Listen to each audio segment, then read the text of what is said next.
Alright, in this video we're going to talk about pre-made campaigns that you would purchase from Roll20, how you would set one up, and what you can expect from your purchase. So, you log into your Roll20 account, and you're going to want to head over to the marketplace.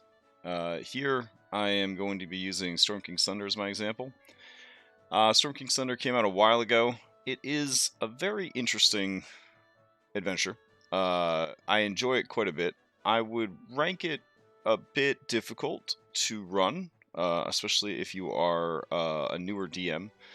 But if you are up to the challenge, it is a very exciting, somewhat sandbox published adventure. And it contains a lot of great resources for fleshing out the Sword Coast and exploring it a bit more.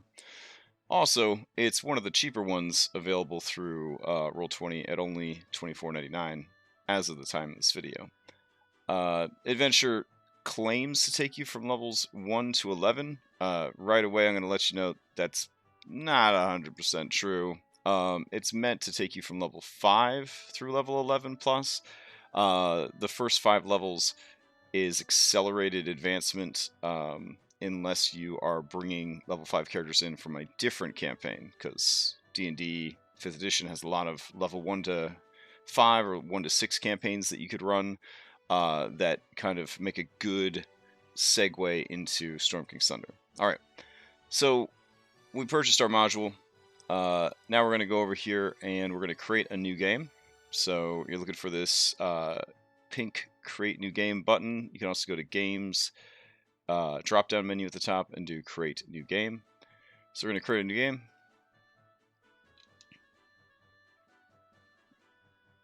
Someday it will. There we go. And the modules that you have purchased will show up over here on the right hand side under Optional Choose a Module. So depending on how many modules you have, you're going to go and find the one that you want to do. In this case, we're going to do Storm King's Thunder. Okay. We're going to scroll back up to the top. Since we selected a module, it went ahead and filled in some of the details for us. It selected the 5e character sheet by Roll20 because that's the one it was built to use. And then if we scroll up here to the top, we still need to give it a name and give it some tags. So we're going to call this Storm King's Thunder test game.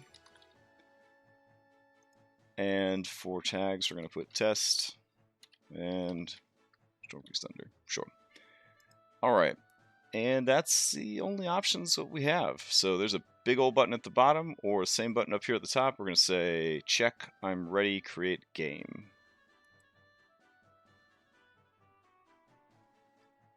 Alright. So now it is building the Roll20 game for us. And it is in the process of adding Storm King's Thunder content to it. Now, it does give you this warning that the process could take several minutes. You do not need to manually refresh this page. The notification will automatically appear once this page finishes. So we kind of have to let it go and do its thing.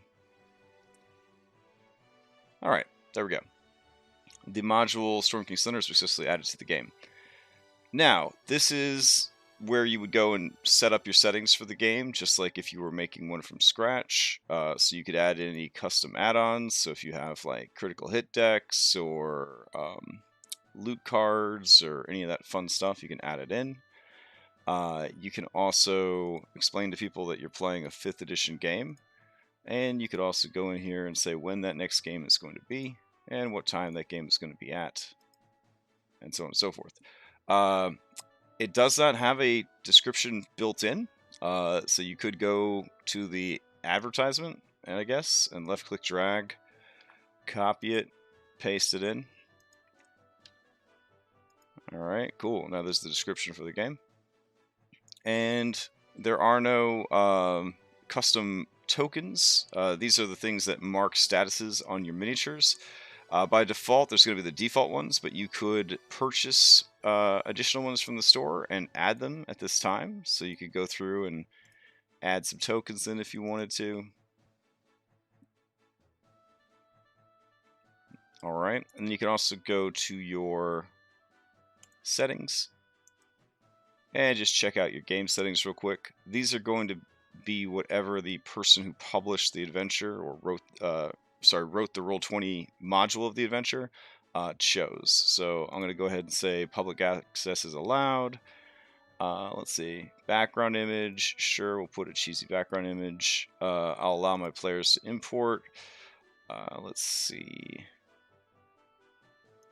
Ideally, you would give access to the compendium in-game, so you would want them to be able to have the D&D 5th edition compendium, and you would share the compendium if you had any available slots, which I don't for this example, but I would hit yes and then make sure that they had access to it. It explains this is the character sheet you chose, default settings, let's see, allow character mancer, cool, always rolling for advantage, never whispering rolls. I like to turn on auto damage and crit. Let's see. Anything else here? I like to turn on tiebreaker for initiative and enable these fields right here, which allow people to toggle on and off stuff like sneak attack, bless, things like that. Let's see. Character names on templates are good. Encumbrance, sure. Keep going. I like to hide my NPC names, so I'm going to go ahead and do that. Don't worry about ammo tracking, or do. It's your business, but you will need an API script to do it. And I think we're good. So I'm going to go ahead and save my changes. And now let's jump in and see just what we got for, in this case, our $24.99. In some cases, it's $49.99. So you definitely want to find out what you're getting before you get it. Though in most cases, even the worst Roll20 published modules are going to save you hours and hours and hours and hours and hours, possibly 100 plus hours of prep. So even though some are better than others, I have not truly regretted buying any of them. All right, so I'm going to hit launch game. We're going to check it out.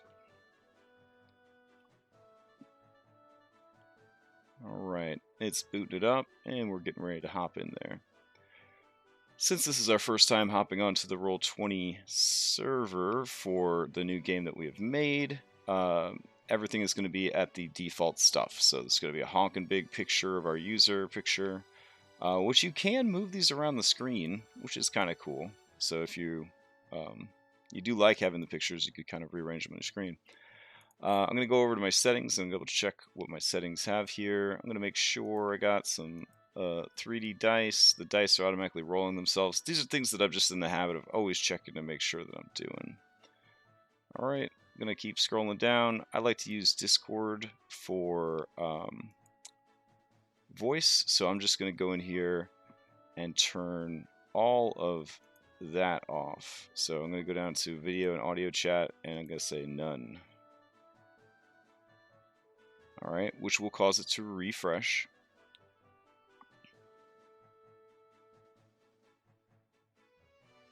Yeah, if you want to know why I use Discord for voice, there's another video about it on my channel. That explains why mechanically it's just a better choice. Let's see. Alright, do I need anything else here? Names only, no chat check. Okay, cool. So let's see what we got. This is our starter page. It is a picture of the Storm King. Cool. It's a pretty cool picture, kind of evocative of, you know, like what's going to happen here. I mean, Storm King's Thunder's kind of like King Lear with giants, I guess. So this is where your players would start their campaign. This is where they would build their characters, and in between sessions, this is where you bring them back. Some campaigns, people like to doll them up and make them more fancy, but this is passable for what we need it to be, which is essentially just a way station, a base camp between going to different maps. All right, let's hop into our journal and see what we got here. They are in the habit of taking every single thing from the book that they're legally allowed to grab and turning it into handouts.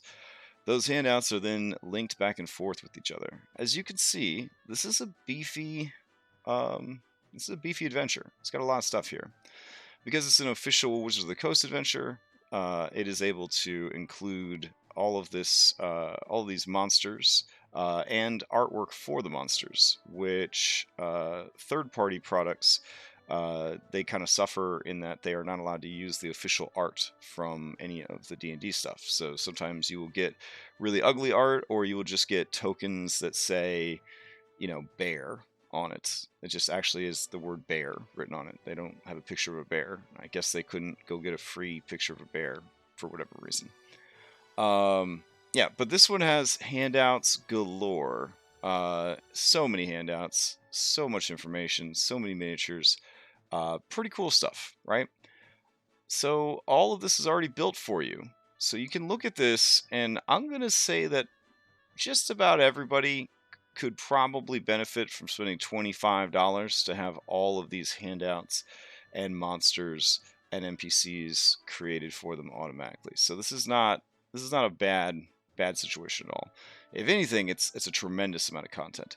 Some of the complaints that I hear from people and that I would personally have is that if you don't own the book, if you don't own the D&D Beyond version of the book or the physical book, navigating this book can be tricky, for sure. So you're kind of making your way through the adventure by scrolling from top to bottom and reading these headers over here, and then trying to figure out what to do next. You're like, linked adventures, lost mines, okay. And then this gives you information on how to do lost mines from level 1 to 5, and then kind of segue into this campaign. Like I mentioned before, the adventure is designed for you to start around level 5 or 6. If you don't, you'll just jump to the Great Upheaval, and then this one adventure basically rapid advances characters from 1st level to 5th level to make sure that they're ready to go for the real deal campaign. So there you go. Now, you can kind of scroll through here and read the adventure this way. It is all here. It's in kind of a weird format, and everything is cross-linked back and forth to each other, which can be both useful and also a little confusing. But once you kind of get the hang of reading the module this way, it is definitely functional. If you are an old school analog person, you're probably going to wish you just had a book instead of trying to read it this way, which is, again, maybe an additional cost if you want to have the book and the Roll20 module. Let's see. Having the book in your lap, especially if you don't have a lot of displays, is very handy because you can always post-it note, bookmark different parts of the book, and then flip back and forth without having to take up precious real estate on your screen. So if you can afford it, it's probably not a bad idea to have both. If you have a bunch of monitors, you could always just have a bunch of these open in one of your other monitors and keep your Roll20 screen clear. All right, so we see that we've got monsters, we see that we've got handouts, we see that we've got all the stuff about the adventure. Pretty cool. Let's see what the maps are looking like. So we click on the little blue ribbon at the top for the page toolbar, and we can check out what we got. So here is the token sheet. This allows you to explore all the tokens that were made for this adventure, or that were included with this adventure, including the coveted Yak Folk. Yeah. Storm King Thunder actually had some pretty interesting extra monsters that can only be attained through the purchase of this adventure, including the hulking crab, who is just probably one of the greatest wild shape / polymorph forms of all time. Yeah, so pretty cool. There's lots of dragons in this campaign, lots of giants, obviously. It's good. It's a lot of fun. So that's the tokens. It's sort of like your own little monster manual. So you can kind of check them all out in one place. You could even grab a hold of one, Control C to copy it, and Control paste it onto another page if you needed to add some more monsters. You could do it that way. Then there is the blank battle mat. Yes, just like in real life, you have this little gridded thing, and you get out your markers, and you're like, hey, the adventure didn't include a place for you to get ambushed in the mountains, so here's a rock, and here's a rock, and this is a tree. Yeah. So if you don't want to use the marker, you can always go to your art tab and just search for stuff. And there is like a blue section down here that says from the web. And if you don't own any cool trees and you don't think you could draw one with a marker, you could always just drag one out. And now you have a tree. Yeah, a little bit better looking than the one I drew with the marker. You can do the same thing with rocks. But basically, this map right here is if you don't have a map ready, you can kind of use this as your like IRL dry erase battle map.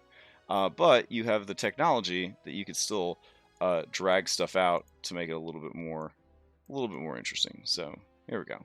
There's the tree, rocks, and we start throwing the monsters and the heroes down. They fight it out. When you're done, of course, you do want to grab everybody and erase it for next time. Okay, let's see. We got a map of the north. So this is the entire campaign setting. Pretty cool. I feel like this would have probably made a better landing page, which is why in my own game I created a landing page that had the map and other artwork and stuff like that to kind of have the mood for the campaign via artwork, but also the functionality of having a map for them to explore. This map is totally blank. That is because it is the player's map, and essentially they think that you will take the players here and then I guess use the text tool and just add to the map as needed. So, oh, they got to Tribor. Add Tribor to the map. Tribor is actually right there, but still. And then they get to Yartar, and so on and so forth. So, yeah, I guess that's why they gave you a blank map, so there's no spoilers, and then you could label it as needed. You can also have the players draw on the map to show you like what route they're going to take, where they're headed, that sort of thing. So if they started in Tribor and they're planning to go all the way to Silvery Moon, they might decide that they're going to go along the road and then suicidally cut across the Evermoors to get to Silvery Moon. Actually, Silvery Moon's right there, but still. So that's the player map. If we keep going, this is the you magically go from level 1 to 5 in one adventure map. As towns go, it's a pretty nice town map. It's color and all that jazz. The more recent stuff from Roll20, Saltmarsh and Mad Mage, they have like black and white maps. They're pretty bad, pretty terrible. Storm King's Thunder actually still was trying, and so they had like pretty decent maps, all things considered. A lot of maps that you're going to see in this module have been scaled down, so you can see that they really like adjust the scale here. There you go, 1 square equals 10 feet, and it's to basically simulate all of these big battles in settlements and things like that without breaking your Roll20. Alright, part of that same adventure is you go to a cave, rescue a bunch of people from ogres and goblins. Ogres are technically giants, so not a bad idea for, you know, first adventure in a giant campaign. Let's see. Then we got a magical flying tower. Pretty cool. Not a lot of magical flying tower maps out there, so, you know, this kind of does what it needs to do. You got Bryn Shander here. This is not so really designed to be a good, like, you're going to fight a bunch of giants here, but they kind of decided to use it like that. If you do run your encounter with a map like this, it's going to be a heck of a lot of theater of the mind. Or it's going to be like Final Fantasy style, where, like, their miniature runs into, you know, their miniature runs into these guys' miniatures, and then you switch to a battle map where you guys fight it out. What battle map would you use, you ask? Did they provide any city streets or anything like that? They did not. So you will need to go and get your own city streets maps. Either purchase them, find them online, build them yourself, or take everybody over to the blank battle map and do it there. But they do not provide like small skirmish style maps that you could fight the giants on. A lot of the maps in this adventure are big towns that are under attack by giants, and you are sort of strategically moving around the town, trying to deal with the giants in that way. So again, it's going to be a lot of theater of the mind unless you go and get a bunch of maps for each location that are zoomed in on the action.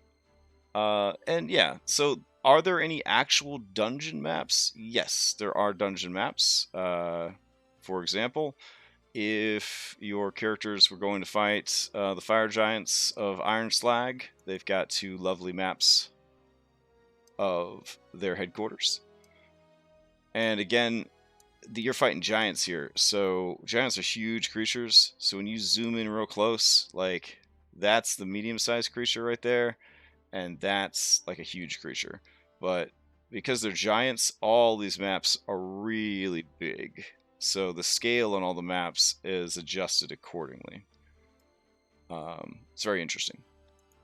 Now, again, my advice is definitely, if you're going to run Storm King's Thunder, purchase this module. Because $25 for all of this stuff already done for you is an absolute steal and a dream come true. If you want to take things even further, you are going to need to track down your own resources to fill any gaps that there might be. And you might run into maps that are just terrible, and you want to make sure that you find cooler maps than that. That's on you. But my advice for any Roll20 module is do not buy it like the day before the campaign and think that everything's going to go smoothly. You definitely want to get a hold of this thing as early as possible, and then start going through and seeing like what you don't like, what you need, what's missing, what you need to find, what you need to add, that sort of thing. If you have a pro account, adding stuff is very easy. If you have other Roll20 games, you can always go over to your settings on the right-hand side, go down to the bottom, choose Transmog, and you could drag in any character sheets, handouts, or maps from other campaigns into this campaign to bolster it. So if I had a game, for example, where I only had maps, I could, like my testing server, I could try to transmog from the testing server and start bringing over like city streets and temples and all that, okay, so maybe they're going to fight in an arena, so I'll drag over this arena map. Maybe they're going to fight in the streets of the city, I'll bring over some streets maps that I've made for previous games or other games. So that's definitely a huge time saver right there. Transmog tool, you don't have to do everything twice. But yeah, my overall review, if this was a review, I guess, is that the Storm King's Thunder module is one of the better Roll20 modules, and definitely worth the price. You do have to, again, make sure the settings are the way you want them to be. Make sure the maps and the miniatures and everything measure up to your own personal standards, and also kind of go in there and poke around with stuff, like see how things are working. Like, okay, this map says that the scale is different. Well, let's see. I got a goblin here. He's moving on squares. If I bring out the measurement tool, 5 foot, 10 foot, 15 foot. All right. All of the scale and measurements are correct, even though this is a scaled up map. So everything is working as intended and ready to go. Do I have an account that allows dynamic lighting? I can switch over to the dynamic lighting, see what they have set up for it. Pretty cool.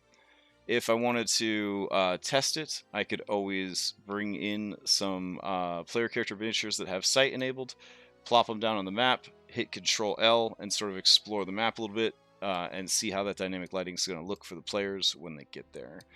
Yeah, so that's what you get when you purchase a Roll20 module, and the sort of stuff you can expect to find inside of it. Keep in mind, full disclosure, Storm King's Thunder is one of the nicer Roll20 modules out there. Not all of them are as nice or as well developed as this one. Definitely check reviews online and do a little bit of research. Some of them do cost like $50, and you don't want to drop $50 and then be disappointed with the product. Alright, hope this was helpful to anybody out there who is looking to start a Roll20 game with a purchased module. If you have any questions, just toss them down in the comments, and I will see you in the next video.